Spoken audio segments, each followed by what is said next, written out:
right, so we'll get started. There are two more homework assignments to be finished by.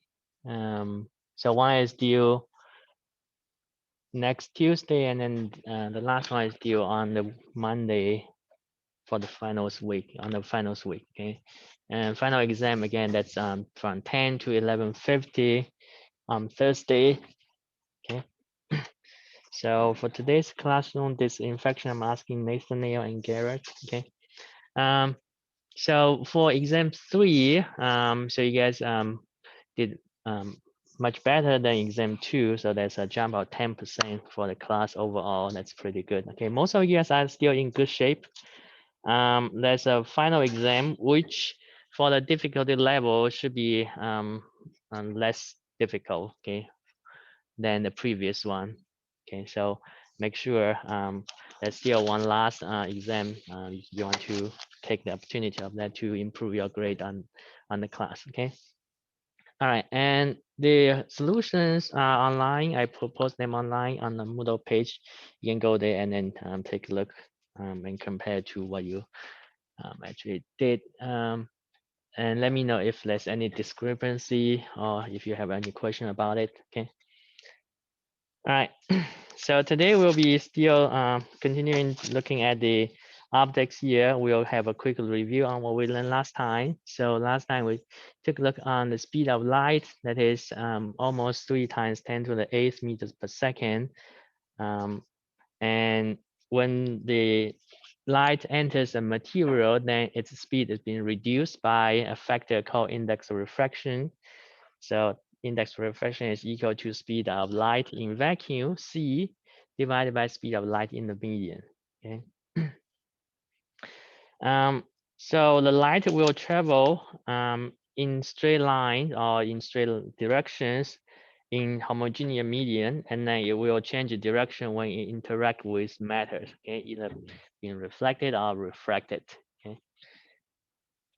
We took a look at loss of reflection, which basically says if the light hits a surface, then it will be reflected. By that surface, incidence angle is the angle between the incident ray and the normal direction of the surface at that location the light hit, and should be equal to the angle of reflected. Okay, for the ray between the ray and the normal direction. In that case, image formed by prime mirrors, they are upright and appears reverse left to right. They appear to be having the same distance behind the mirror to the distance of the object in front of the mirror. And it's the same size of the object. Okay.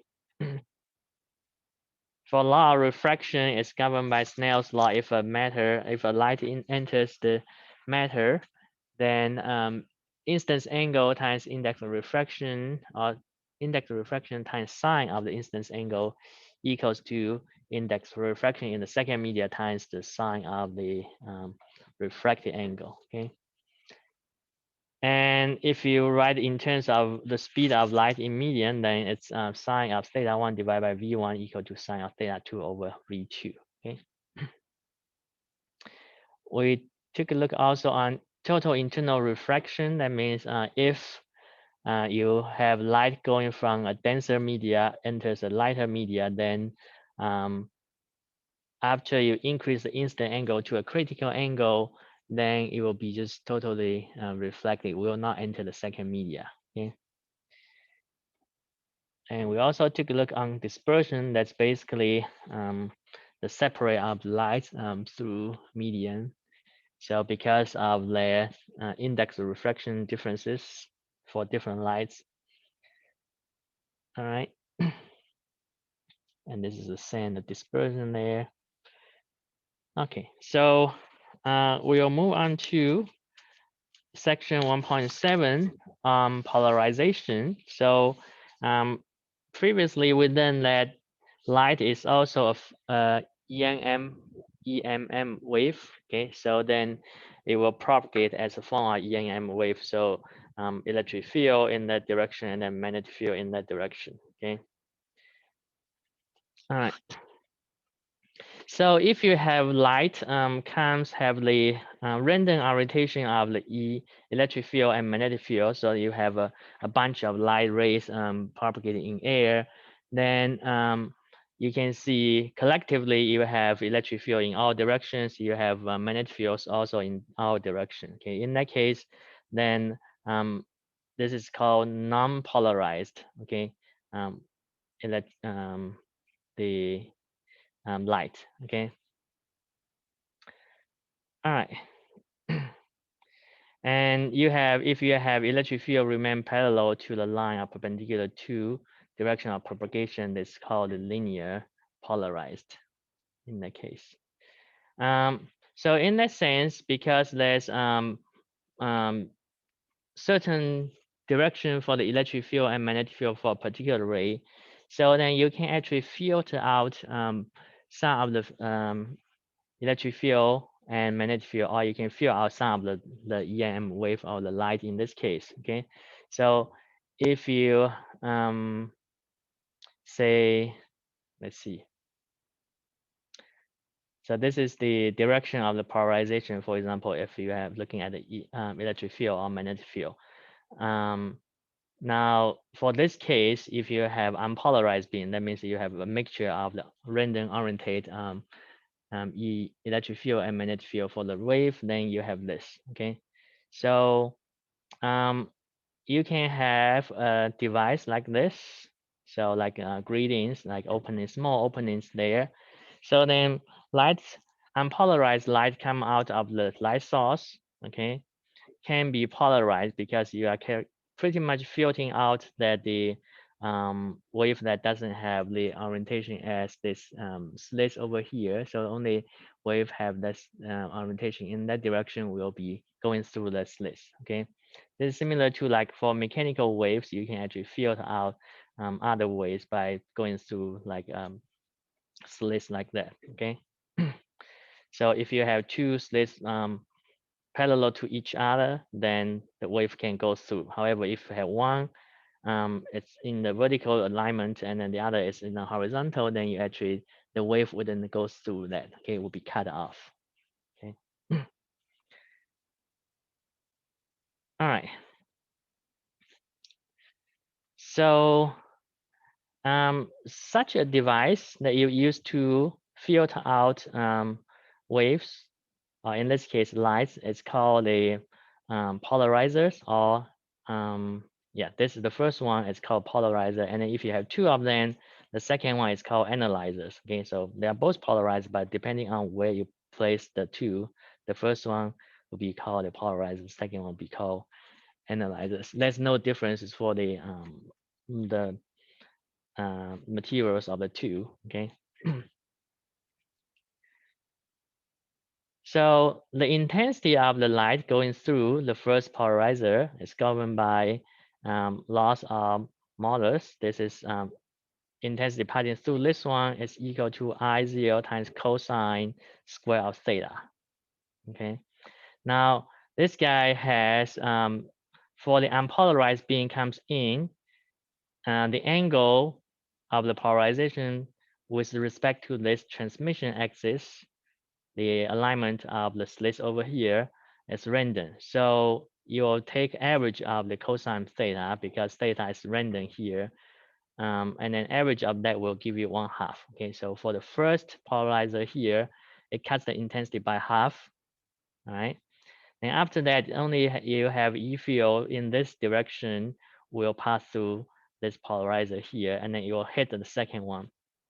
Now for the intensity passing of this polarized light coming through this second analyzer over here, again, is the law of modulus here. So it's again the I naught cosine square theta here. Okay, so if these two polarizer have transmission axis for an angle of theta, then that's the cosine theta. Okay, the I naught now this time, because after the first polarizer it reduced to 1/2, so it's 1/2 I naught here. Okay, so 1/2 I naught cosine square theta after the second polarizer. Okay.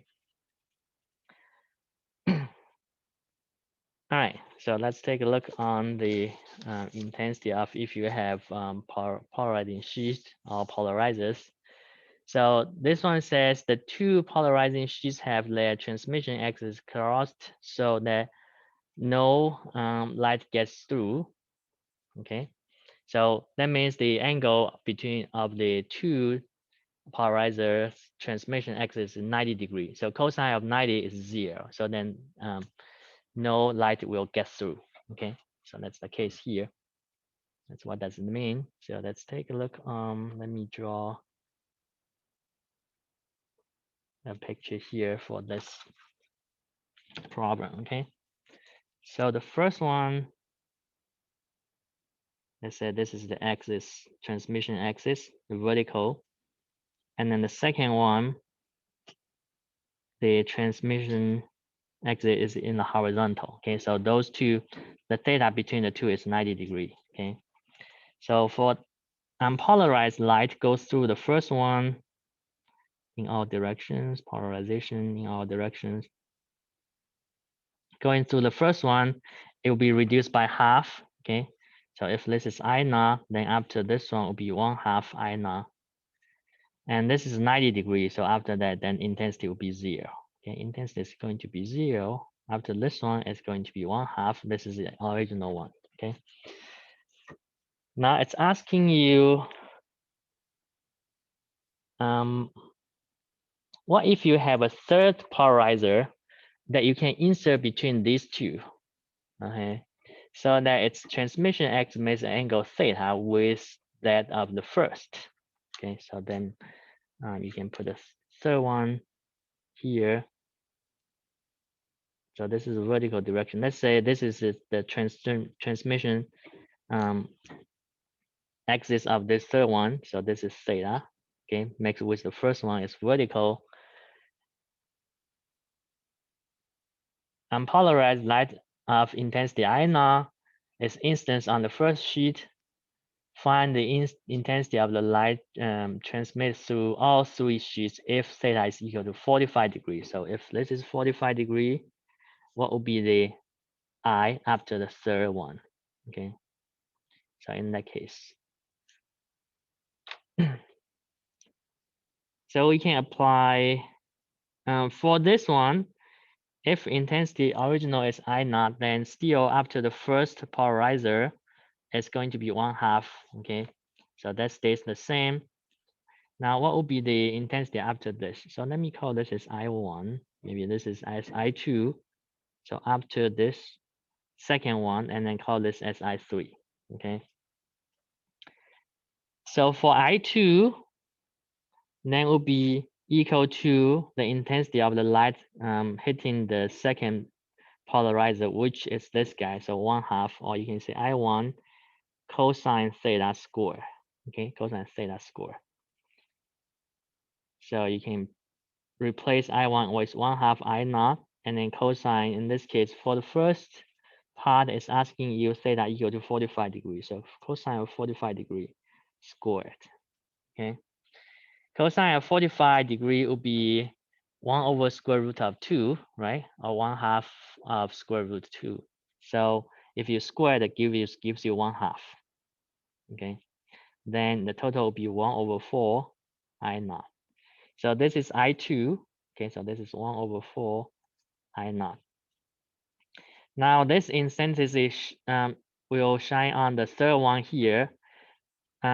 In this case, the transmission axis of second one and the third one, again, will make a 45 degree because for the third one is horizontal as is transmission axis. So that's the same 45 degree. Okay, so you can calculate I3 will be equal to I2 again, cosine of let's say that square. So now this time is 1 over 4 I naught cosine of 45 degree square. Okay. Cosine of 45 degree again it will be 1 over square root of 2, and then square that becomes 1/2. So that equals to 1/8. Okay. So in this case, you can see if you insert a third one in between this one and that one, then the intensity is not 0. Okay. So this is the original intensity when the two are perpendicular to each other. Okay.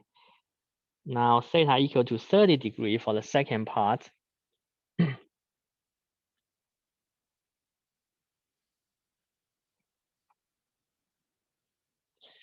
So you can calculate again I2. So this one will be still 1/2, okay? So because it doesn't affect the first one, if this angle changed to 30, it's not there yet. So I2 will be changed. It's I1 cosine square of this time should be 30 degrees, okay? So it's 1/2 I0 cosine square of 30. Cosine of 30 is square root of 3 over 2. Okay, so if you square that, that gives you 3 over 4. So that means this is going to be 3 over 2 times 4. So 3 over 8 I0. Okay. Now then, for I3, now if this is 30, then the angle between the transmission axis of the second one and third one will be 60. It's 90 minus that, right? So 60. So this will be I2 cosine square of 60. I2 is this guy, 3 over 8 I0 cosine square of 60. So cosine of 60 will be 1/2, right? So cosine of 30 is square root of 3 over 2. Cosine of 60 is 1/2. So then 1/2 square, that gives you 1 over 4. So it'll be 3 over 8 times 4 will be 32. Okay, I know.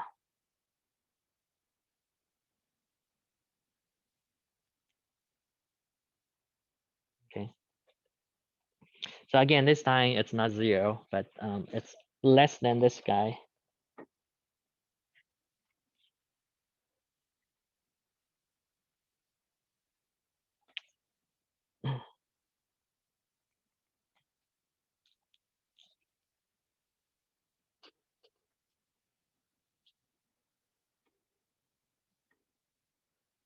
Yeah, then on here, for cosine of 45 degrees, it's 1 over square root of 2, or square root over 2. All right.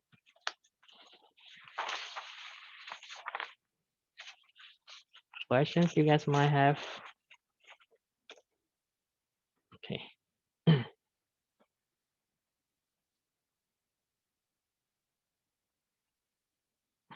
So if not, let's move on. So you can also make light polarized by having the reflected off a surface, okay? So in this case, so if the instance being here is unpolarized, so that means it could have a direction in that direction, or with the dot here, that means perpendicular to the surface here or the paper here. So in the case that if these two, the reflected beam ray and the refracted makes an angle of 90 degree, then this guy, this ray will be just polarized, the reflected ray. Okay, so this is unpolarized. This is still, this is slightly polarized, partial polarized. So we should say this guy then will be unpolarized. Okay, so that will be just vibrate in one direction. All right.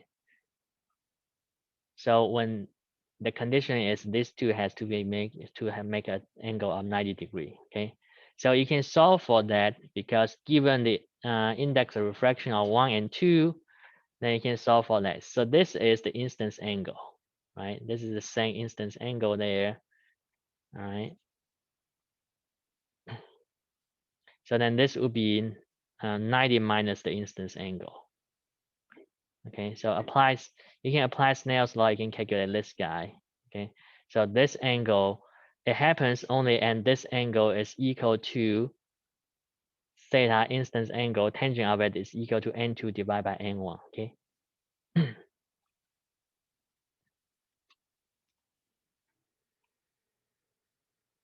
Combine Snell's law and then for theta 2 to be equal to 90 degree minus theta p. So basically, this is theta p, then this guy will be also theta p, okay, from the horizontal to the reflect beam, okay, because this is a common angle here. Theta p plus this angle is 90, and then this angle plus this is 90, so this is the theta p, okay.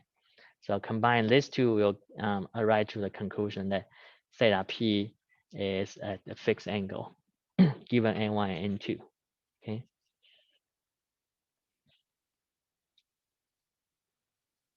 This is also called Brewster's angle.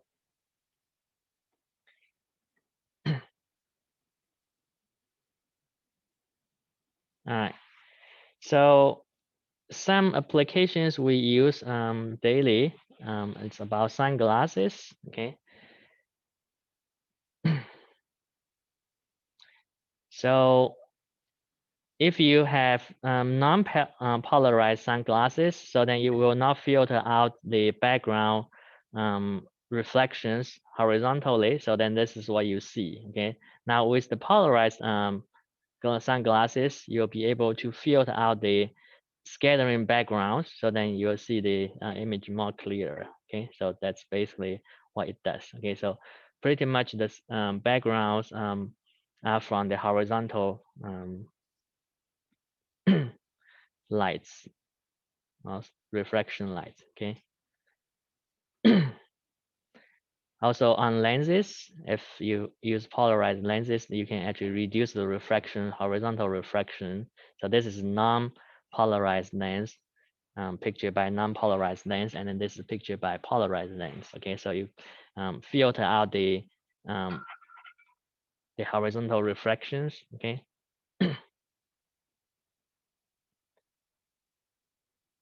Yeah, and then also when you are drawing, if you use a polarized glasses, then you'll be reduce the background reflections much more better, okay, to see. All right. Another way to make polarized beam is by doing scattering, okay. So this is what happens. So this is the unpolarized instance ray, okay. So it hits here. So let's see.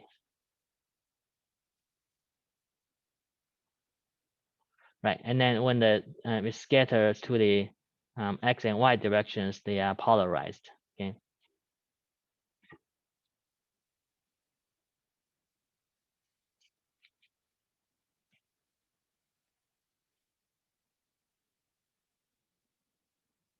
All right.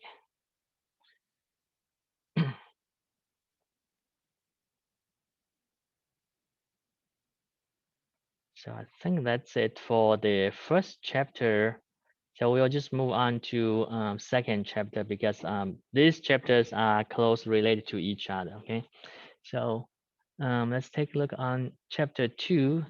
Again, geometric optics and imaging, okay.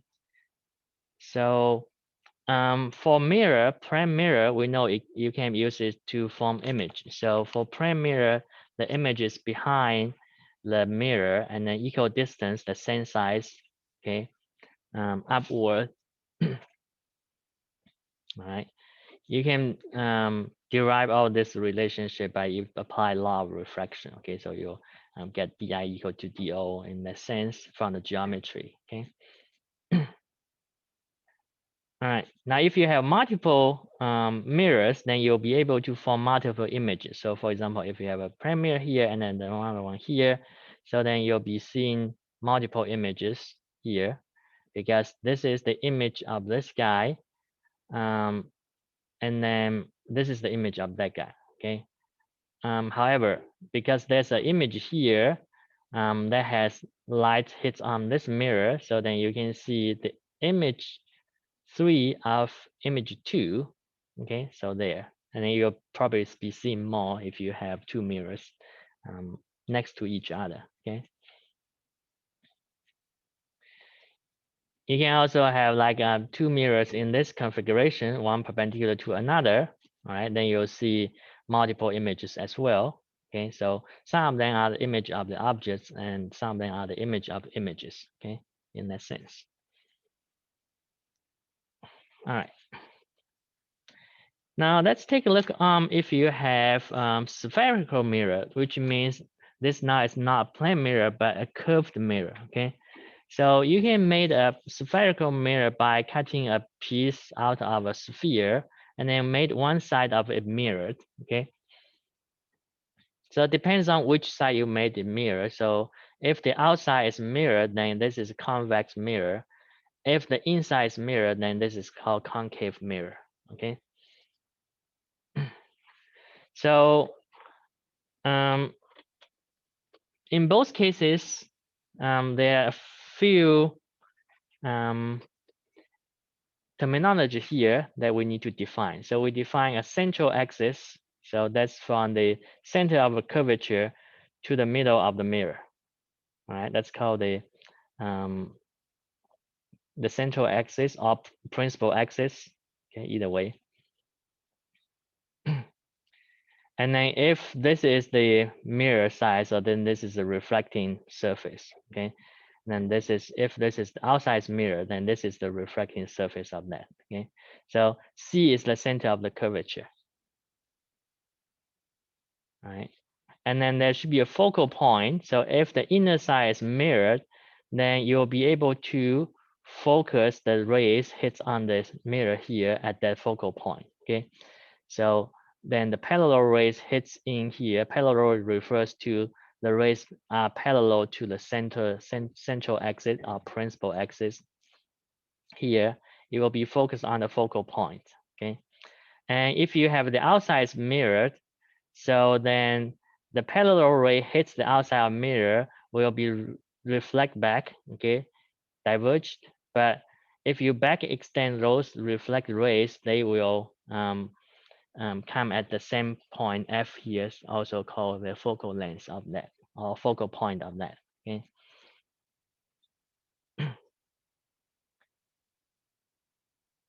So for both convex mirror and concave mirror, if you know the radius for the curvature is r, then the focal length is 1/2 of r. So for convex mirror, which the outside is made as a mirror, its focal length is minus or 1/2. Okay. For the concave mirror, which if inside is mirrored, then it's 1/2 of r. Okay.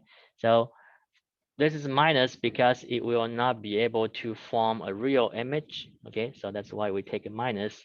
And then this is positive because you will be able to form a real image with a concave mirror in this case.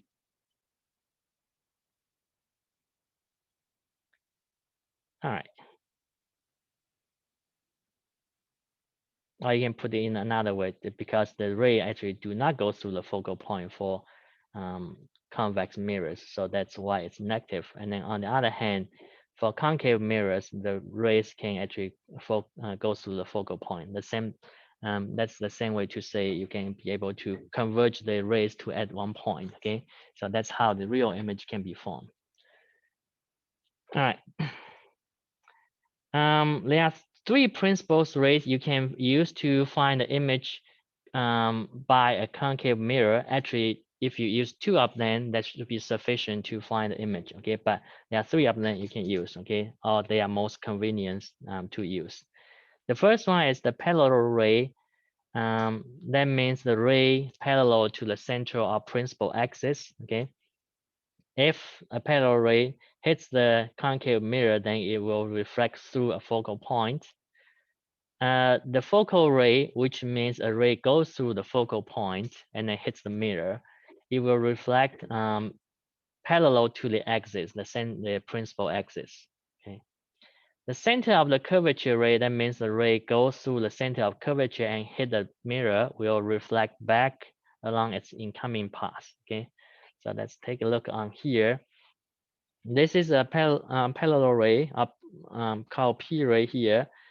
That's parallel to the principal axis here. So it will hit the mirror and then get reflect through the focal point. Okay, focal ray, that means it goes through the focal point, hits the mirror will get reflect back parallel to the central axis or principal axis.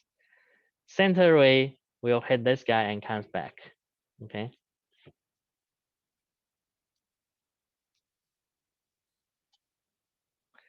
So in that case, you can use any two of those three rays to see an image. So for example, if you have an object over here, and this is a concave mirror over here, so the outside is mirror. So then this P ray, principal ray, will hit here, get reflected. Now in this case, it will appear to come from the focal length. So you can connect this point where the P ray hits and this focal ray, okay, and then extend it. So this is a reflected ray, okay. For the center ray, if it's in the direction that is going through the center of curvature, then we'll go get reflected back, okay, in that case. The focal ray, if it goes from the object and then pointing towards the focal point, will be reflect back parallel to the principal axis, okay, in that case. So all these three reflected rays, you can back extend them, they will converge at this point, okay? But in this case, the rays do not physically meet, they appear to meet up after the mirror, so then this image is a virtual image, okay? You will not be able to capture the image on a screen, okay? So it's a virtual image in this case.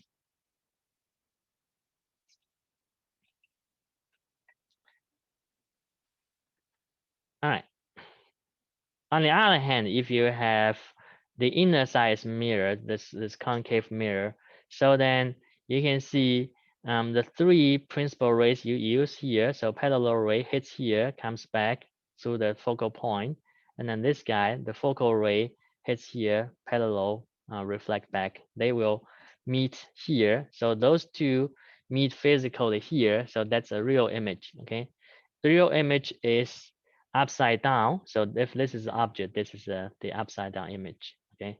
Similarly here, if you move the object now towards the mirror, you'll see if this is between center of curvature and focal point, you will also get a real image in this case. Now, on this case here, if you are your distance to the mirror is beyond the center of curvature or R radius of it, then you get a shrink image, okay, smaller image. Now, in this case, you get an enlarged image. Okay, you can see this is larger than that. Okay, so if your object is between center of curvature and focal point, you get that. Okay, now on another case, if your object is within the focal point and then the mirror in this range, then you actually will get a virtual image. Okay, in that case, you can perform the three principal rays. You can see if this is your object, it hits here, get parallel, reflect back, and then take a center of curvature C ray here, it will hit here, get reflect right back. So this two ray, when they are reflected, they are divergent. Okay, so they will not physically meet, but they will appear to meet at this point. Okay, so then this is a virtual image. It's going to be the upright image. So if this is upright, this is also upright, okay? And then this is a enlarged image. So let's see here. In this case here, if you have a convex mirror here, doesn't matter where your object is, you are always going to get a virtual image, okay? So you can see virtual images are always upright, okay? So if you see an image that is upright, then it's going to be a virtual image. When you're looking into the mirror, your image is upright, so it's a virtual image. Okay.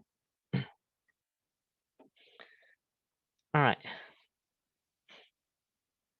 So let's take a look on the derivation of mirror equation. You guys have seen this in the lab. If you, yeah, I think both sections have done this lab, so you guys have seen this, the equation, mirror equation. Okay, so we'll take a look on how it was derived. So take a look on if you have an object over here, and then this is a concave mirror over here. So this side is mirrored. Okay.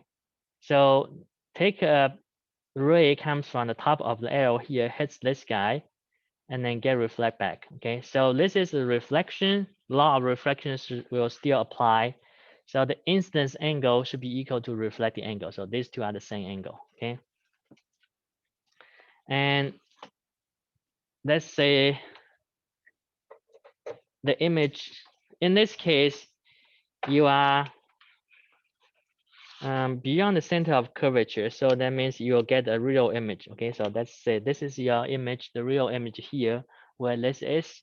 So there's this triangle and then this right angle triangle. So both are right angle triangle. They have a common angle here.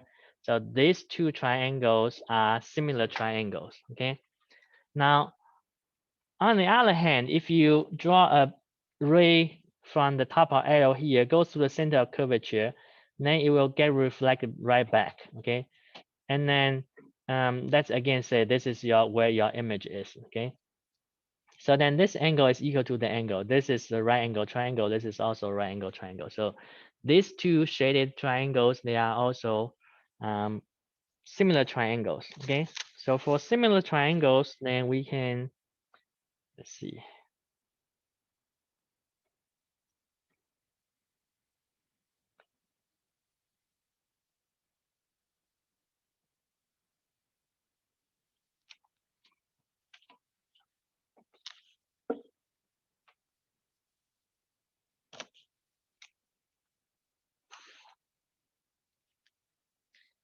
So we can write that for similar triangles, this pair, you can write this DO, this is the distance of object to the mirror. So this DO over this HI should be equal to the DI, or DO over HO should be equal to DI over HI, right? For similar triangles. So you can write DO over HO is equal to DI over HI, okay? So from the first pair of the similar triangles, from the second pair here, you can see if you do, in this case, if you do this side over this side, it's going to be equal to this side over this, right? So if you do DO minus R over HO, then it should be equal to R minus DI over HI, okay? So we are going to start with those two equations. So this over that is equal to this over that over this, okay? This is center of curvature, so this is R, distance from here to the center of mirror is R, and then this is your DI, so this is R minus DI, okay? And this is DO minus R, because this is R, okay? So that's start from those two equations, all right? We can rewrite the second equation, so we can do DO minus HO minus R over HO, right? Equals to R over HI minus DI over HI. Okay. And let me see.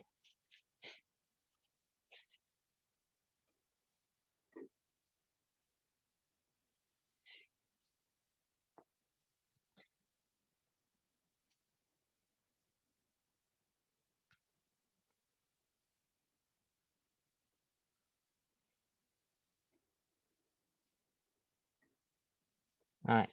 So then we can replace this guy. So from this equation, we can replace this guy with this, right? So this is equal to DO over HO, all right? Now, this is minus of DO over HO, this is plus. So if you move this guy to this side, the equation becomes 2 times DO over HO equals to, you can move this guy onto the other side, okay? So it will be R HI plus R over HO. Okay, so that's what I have. On this side, you can rewrite them. So this is R times, you can single out R, and then you'll be doing, oh, that's right, this, you can do R and then HO, 1 over HI over 1 over HO, okay? So this would be R times HI times HO, common denominator, and then HO plus HI on the top, okay? So then this is equal to that.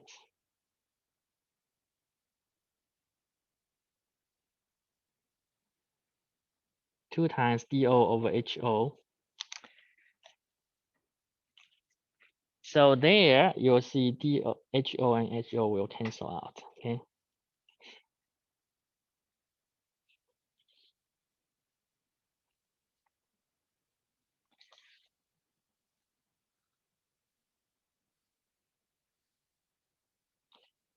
So then let me see what I have next. Okay, so I'm going to rearrange the terms over here. I will divide both sides by 2. I'll get rid of that. And then I'm going to put this guy on, multiply both sides by HI. Okay, so then I get rid of that HI. So I have HI times DO.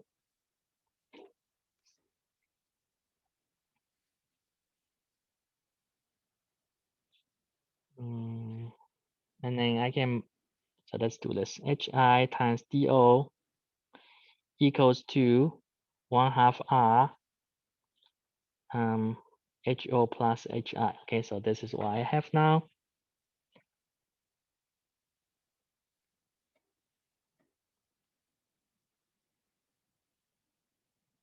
Then I will divide both sides by, let me see. I will divide both sides by this.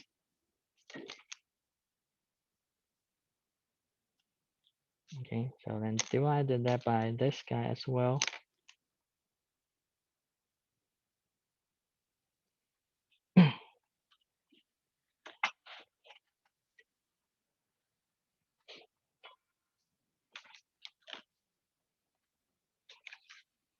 And then I'm going to use another page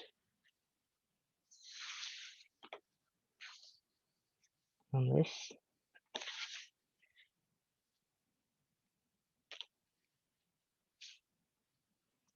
Now at this point, if you remember, the focal length is equal to R over 2, right? So I'm going to replace that with the focal length.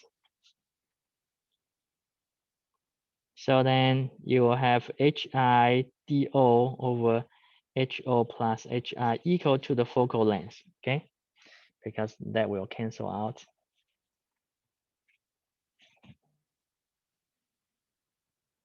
All right. And then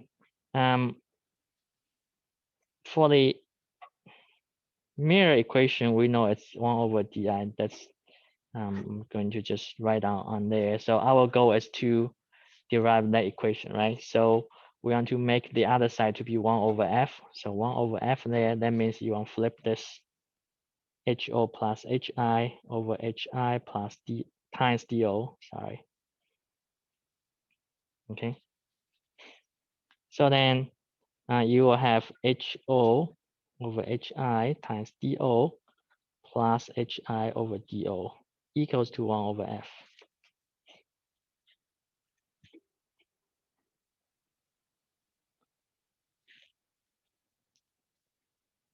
Let me see.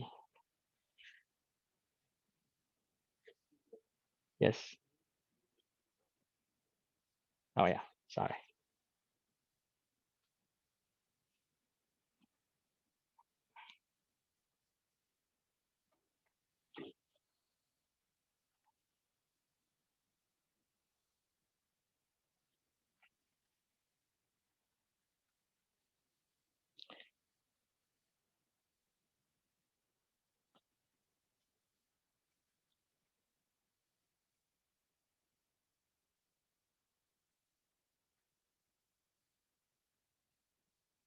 So let me see if I get this right. HO over this plus HI over DO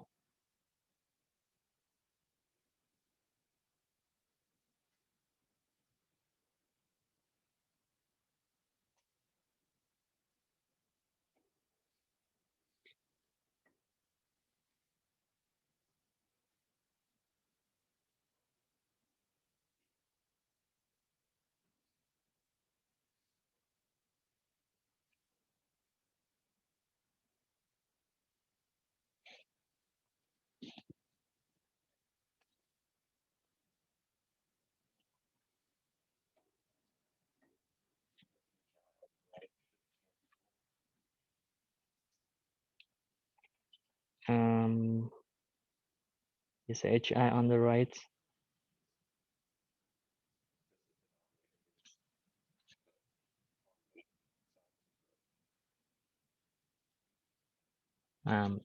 Here,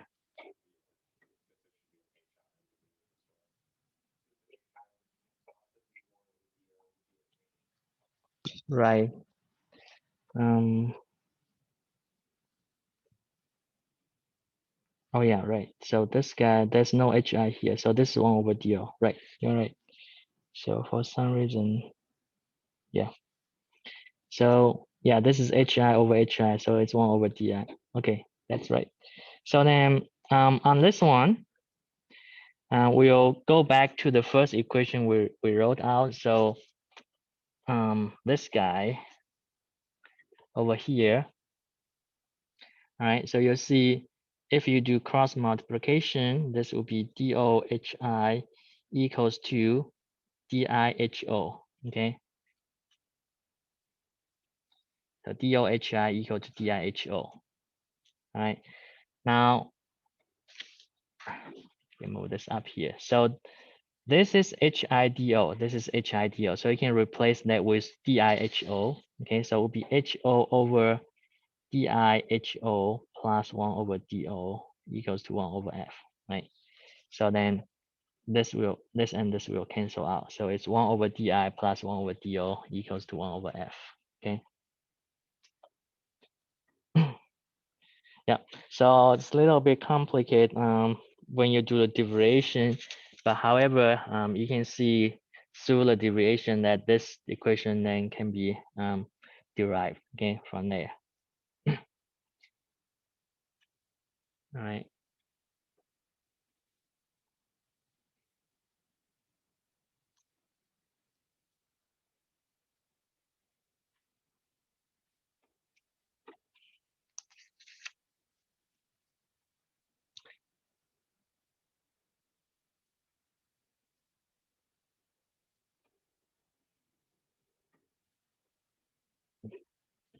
Okay. All right, so it's based on the two pairs of similar triangles there. You can get that, okay? So this is the result, 1 over DO plus 1 over DI equal to 1 over F, okay?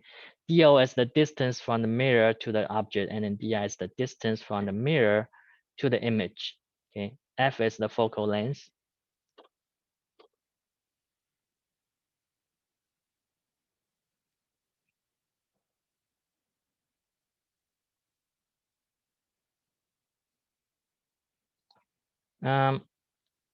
For images formed by spherical mirrors, so this is a summary table.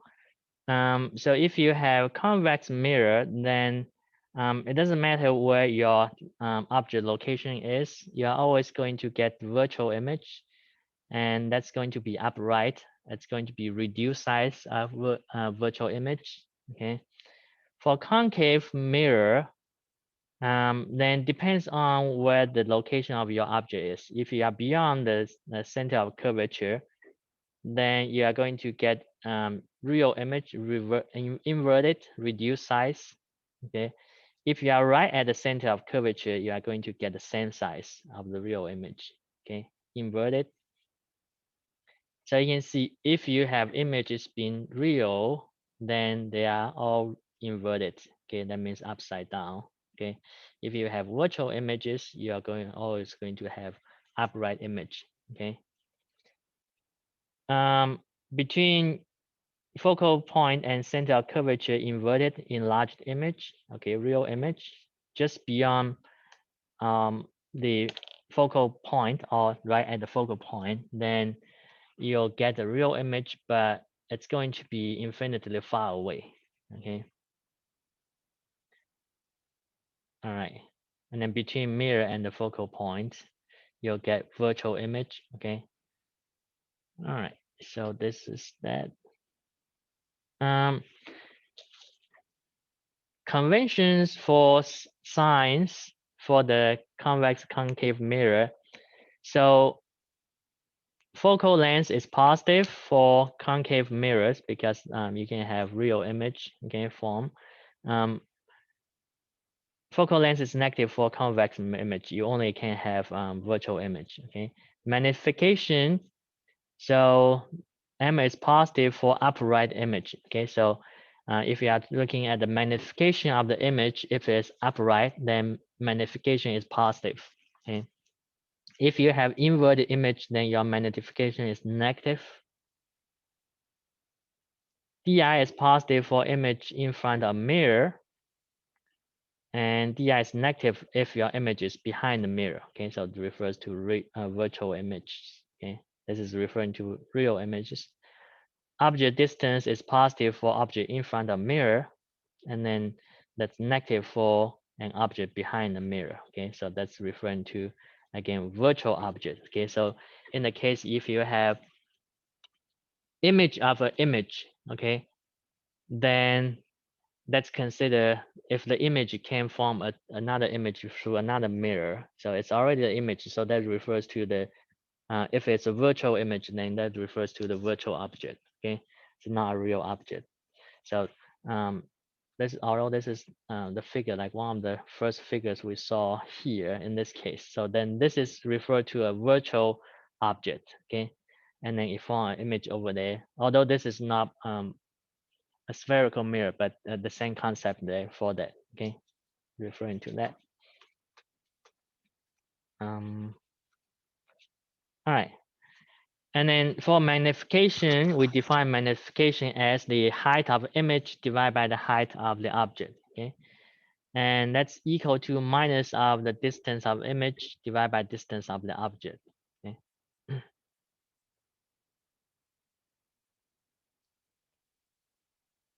So in the lab, when we're doing image, our magnification is negative because HI is the upside down. So then HI is negative. Okay, HO is positive in that case. All right, let me see.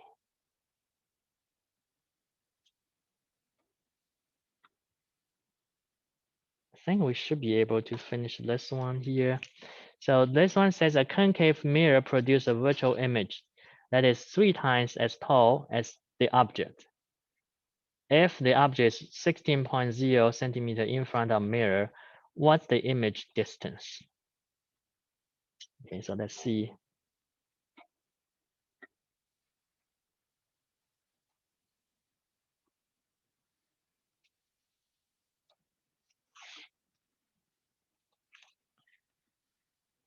So equation to use 1 over di plus 1 over do should be equal to 1 over f. Okay, and then the magnification hi over ho equals to minus di over do. Okay, so those two equations for imaging, okay, mirror image. So A is asking you if do is 16 centimeter, what's di? Now it tells you that the image is virtual is 3 times as tall as the object. So that tells you m is equal to 3, right? Hi over ho is 3. So it tells you that. Now m is also equal to that. So 3 is also equal to minus di over do. Okay. So that tells you your di. Okay, you can calculate for your di. Di is going to be 3 times do then, or minus 3 times do. Right? So you can calculate that. That's minus 3 times 16. So minus 48 centimeter. The minus sign says it's a virtual image. It's behind the mirror. Okay. What's the focal length?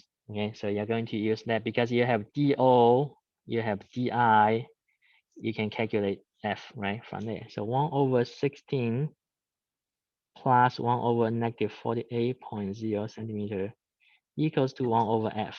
Okay. So if you do inverse to this side, this will give you f, and then you do inverse of that to find your f. Okay. So it will be 24 F is going to be equal to 24 centimeter. Okay, for that one. All right. So I think we'll just stop here today. Okay.